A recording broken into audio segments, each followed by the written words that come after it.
What is a medical doctor doing hosting a show on the topic of forgiveness? You may be thinking, aren't there some more important topics you could discuss with us? It turns out that if you're carrying a grudge or bitterness, it is actually poisoning you from the inside out. I'll explain how and why on today's episode of Ask Dr. Walt. Today, our health includes our mind, our body, and our spirit. Separating medical facts from fiction is the key that leads to wise decisions about our health and well-being. Unpacking the latest research is vital. Doing what works helps us live our best lives today. How can we live longer? How can we live healthier? Let's ask Dr. Walt on Liftable TV. Hi everyone, I'm family physician Dr. Walt Larimore, and I'm delighted that you're taking the time to join me today in my home office as we continue our discussion about some of the essentials of becoming highly healthy. Now, we've begun reviewing my top 10 recommendations for you to consider on a path to become healthier physically, emotionally, mentally, relationally, and spiritually. Now, last time we covered reducing stress, anxiety, and depression, the essential of reducing sadnesses. And at the end of that program, I asked you to email me at drwalt@liftable.tv and let me know the next one you wanted me to cover. It turns out that you voted for the essential of forgiveness. Now, at the end of this program, I'll tell you how you can help me choose which of the next 6 topics we'll discuss. So here's a review. We've already talked about the essential of true health, the essential of self-care. We've talked about the essential of reducing sadnesses, stress, anxiety, depression. Today, we're going to cover the essential of forgiveness, how to practice acceptance and letting go. And then in future programs, we'll cover the essential of relationships, spiritual well-being, positive self-image, discovering your destiny, personal responsibility, and teamwork in healthcare. Now, here are some of the questions that you wrote in and asked about forgiveness that I'll answer today. First, Billy from Madison, Wisconsin said, I've heard forgiveness can actually improve my physical health. Is that true? And if so, how does that work?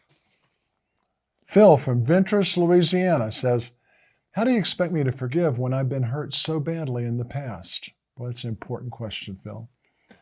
Rick in Burbank, California says, is anger related to unforgiveness? Rick, glad you asked that. The next is from Sue in Baton Rouge, Louisiana, my hometown. She says, my doctor told me that my ongoing anger issues are slowly killing me. What in the world is she talking about? Sue, you've got a good doctor, and this will be a good question to answer.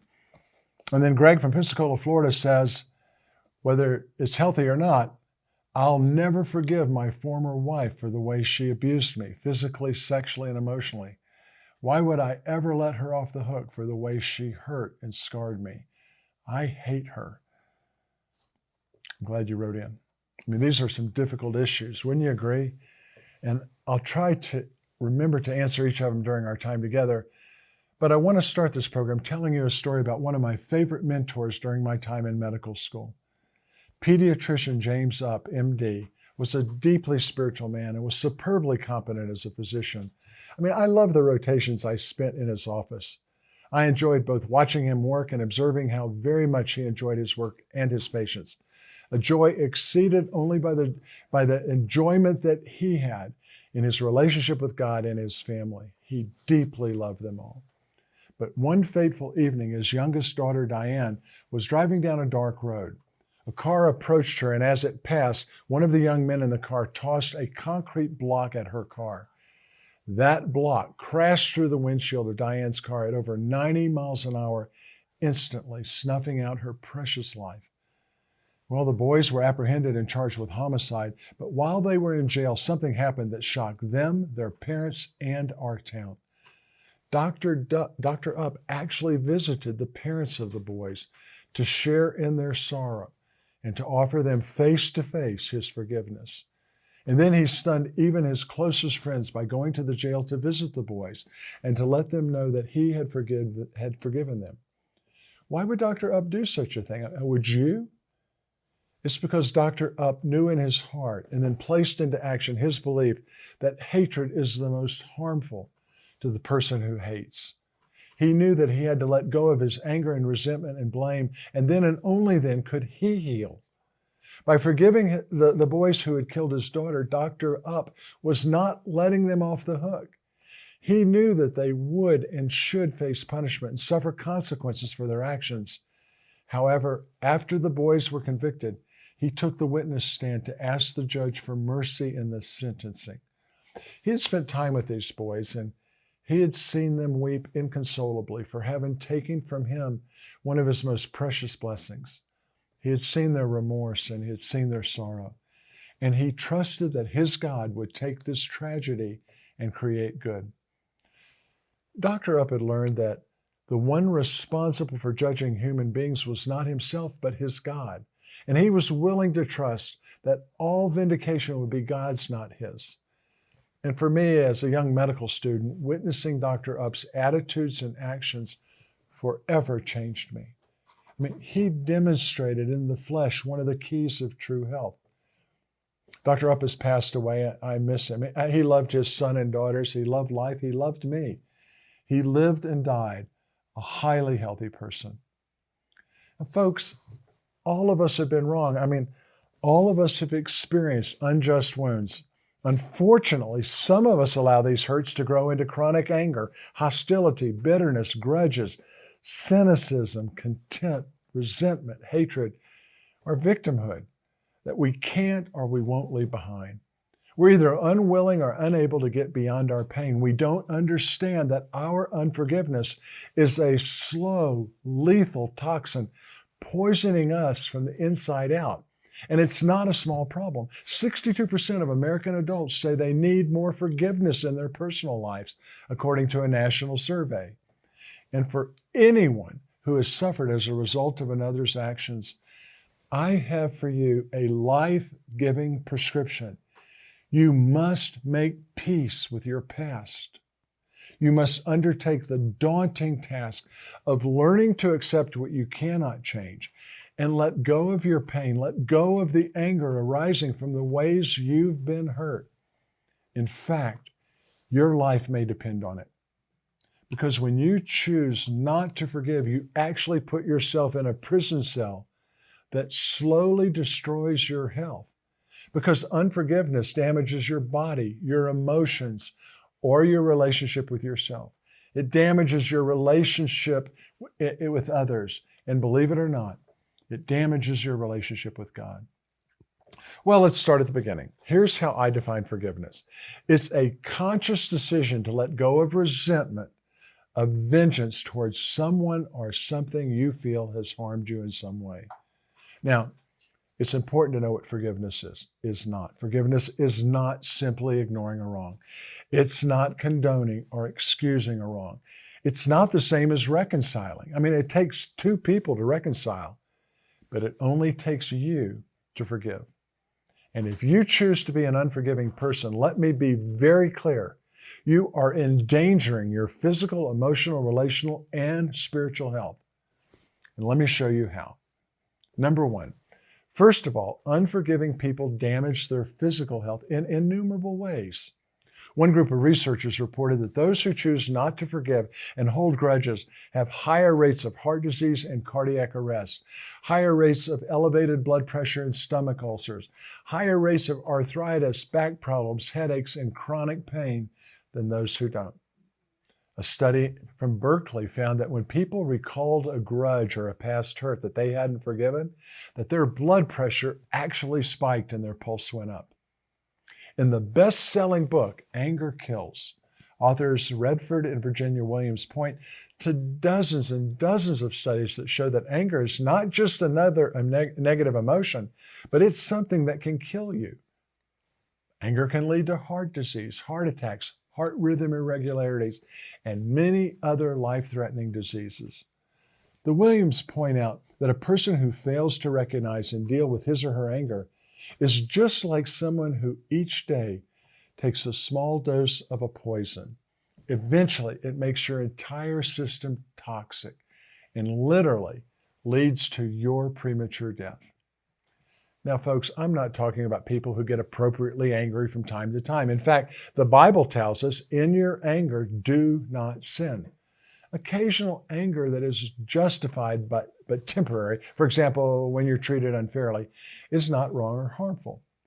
But when anger is your constant companion, one you can't leave behind, then your anger will prevent you from becoming a healthier person. Unforgiveness and its toxic ABC siblings, anger, bitterness, and cynicism, are among the most negative moods that can be physically lethal. According to Science Alert, researchers found that people's negative moods were associated with higher levels of inflammation, the body's natural immune response to injury and infection, but which is also a common hallmark of ill health and chronic disease. Now, second, unforgiving people damage their emotional health by becoming prideful, resentful, bitter, lonely, fearful, joyless, exhausted, irrational, self-destructive, indifferent to helpful advice, self-righteous, hopeless, and finally, emotionally dead. Johns Hopkins experts tell us that people who hold grudges are more likely to experience severe depression and post-traumatic stress disorder. Well, not only does unforgiveness damage you physically, and not only does it damage your emotions, unforgiving people damage their relational health by becoming angry and vengeful, hostile, judgmental, defensive, blaming, violent, manipulative, non-communicative, untrusting, self-absorbed, negative, cynical, and stubborn. They literally poison and then kill their relationships with others. Well, not only does unforgiveness damage you physically, emotionally, and relationally, but perhaps worse, unforgiving people compromise their spiritual health by poisoning their relationship with God. Jesus could not have been clearer than he was in Matthew 6, verses 14 and 15, where he said, "For if you forgive other people when they sin against you, your heavenly Father will also forgive you. But if you do not forgive others their sins, your Father will not forgive your sins." This is an enormous physical burden to being hurt and disappointed, says Karen Schwartz from Johns Hopkins. She says, chronic anger puts you in a fight or flight mode, which results in changes in heart rate, blood pressure, and immune response. And these changes increase the risk of depression, heart disease, diabetes, among other conditions. Forgiveness, however, calms stress levels, leading to improved health. The good news, my friends, is research shows that the simple act of forgiveness can reap huge rewards for your health, lowering your risk of heart attack, improving your cholesterol levels, improving your sleep, reducing pain, reducing blood pressures and levels of anxiety, depression, and stress.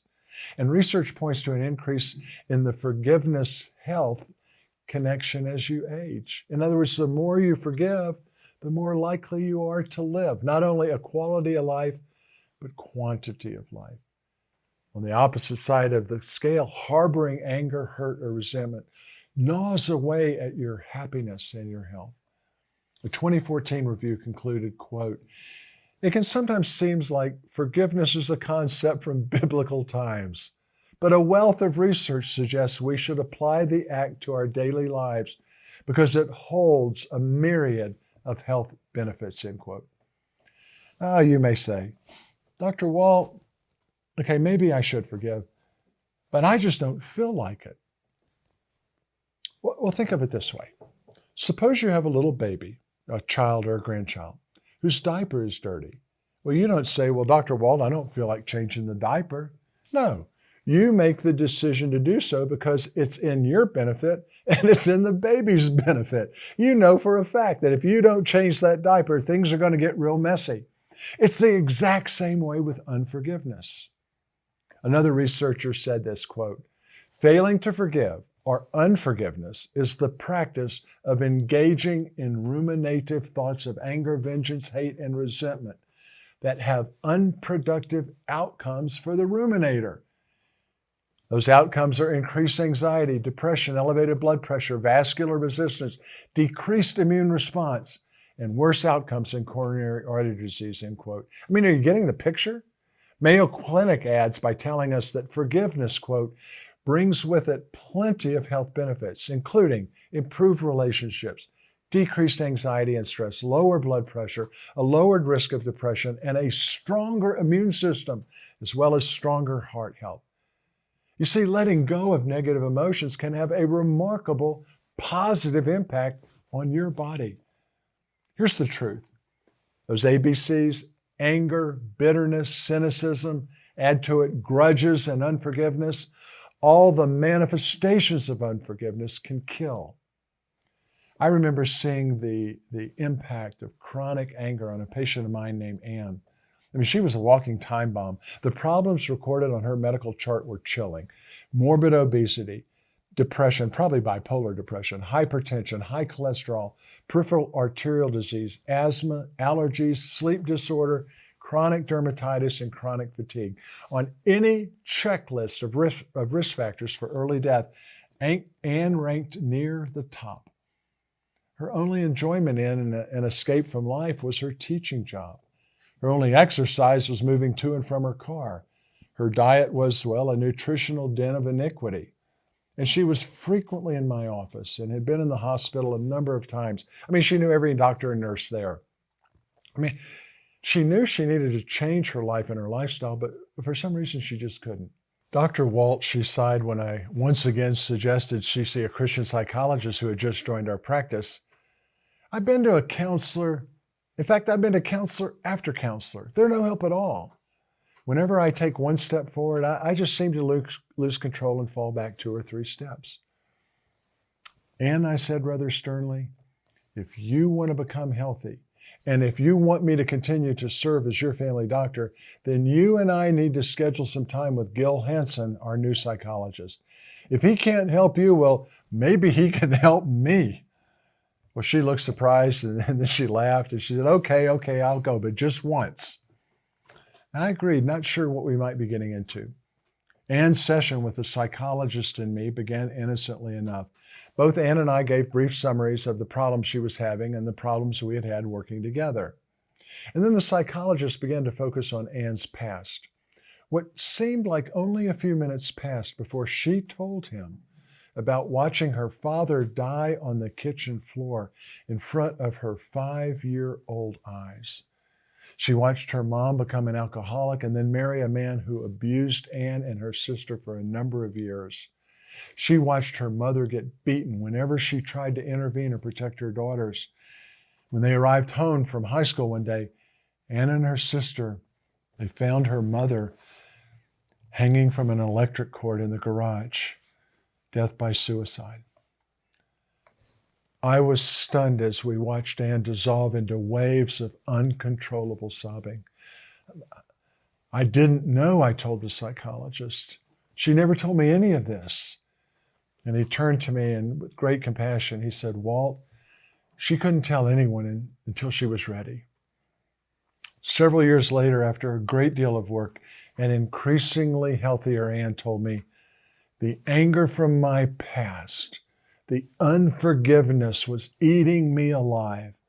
If we hadn't dealt with it the way we did, it would have killed me. And I believe she was right. So how did she deal with it? She learned the essential of forgiveness and applied it to her life, forgiving her father, her mother, her stepfather, and herself. The result? I saw her health improve dramatically. Should be no surprise. Researchers in San Diego, California, published a study of more than 20,000 adults, which showed that those who suffered physical, psychological, or emotional abuse as children, or were raised in homes where they experienced or observed physical violence, substance abuse, mental illness, or criminal behavior, were far more likely as adults to develop serious illnesses such as heart disease, asthma, bronchitis, diabetes, and many types of cancers. These researchers concluded that hostile experiences in childhood underline the most common causes of death in America.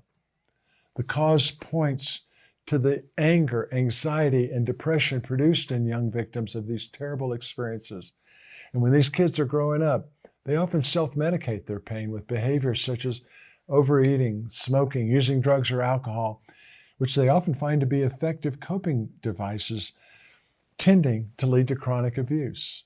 Clearly then, these early traumatic experiences can be a huge roadblock to becoming a truly healthy person. Many other researchers have concluded that there are a multitude of ways that the unresolved trauma, shock, and ordeals of one's childhood can stand in the way of high degrees of health. There are dozens of studies demonstrating that the chronic stress caused by unresolved emotional pain causes damage to the immune system, to the circulatory system, and what's more, it can also depress vital cardiac function, hormone levels, and other physical function. For any of you, or maybe all of you, who have suffered as a result of someone else's actions, and that I think that probably includes all of us. Again, I have this life-giving prescription. We must make peace with our past. And if we undertake the daunting task of learning to accept what we cannot and let go of our pain and anger over the ways we've been hurt, our physical, emotional, relational, and spiritual health, our very mortal and eternal lives may literally depend on it. Now, one final thought. I find some of my patients who, when reliving the pain of past injustice or wrong, find themselves wrestling with a great deal of shame, particularly those who are victims of sexual exploitation and abuse.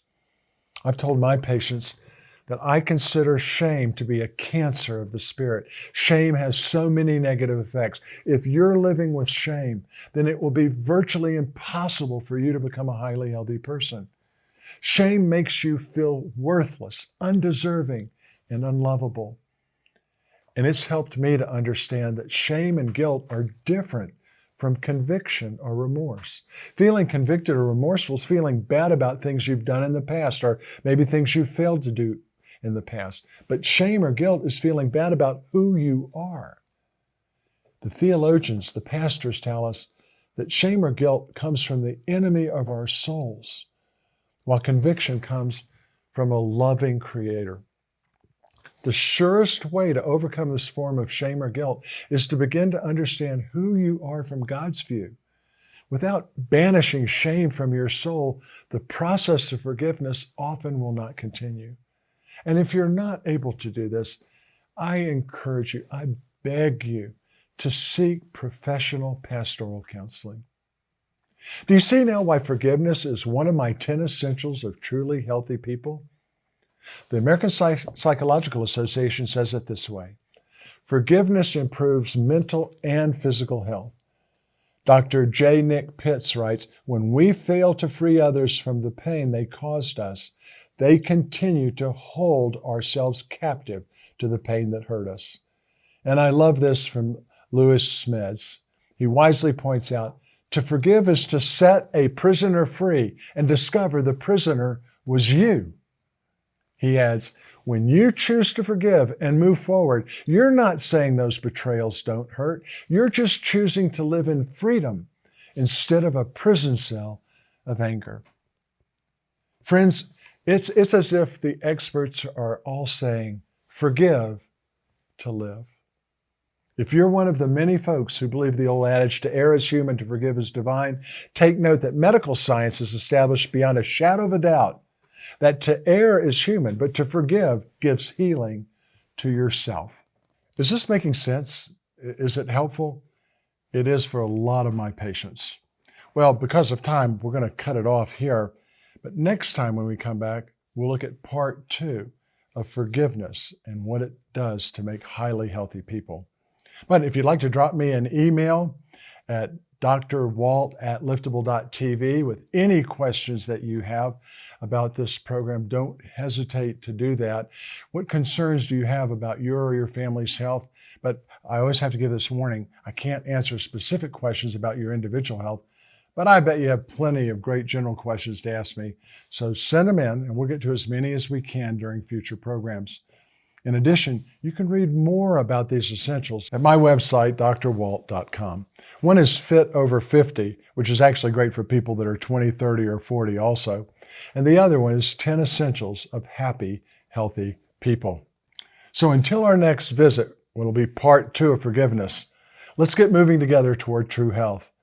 And dear friends, I pray that you may enjoy good health and that all may go well with you, even as your soul is getting along well. See you next time on Ask Dr. Walt. I'm Dr. Walt Larimore.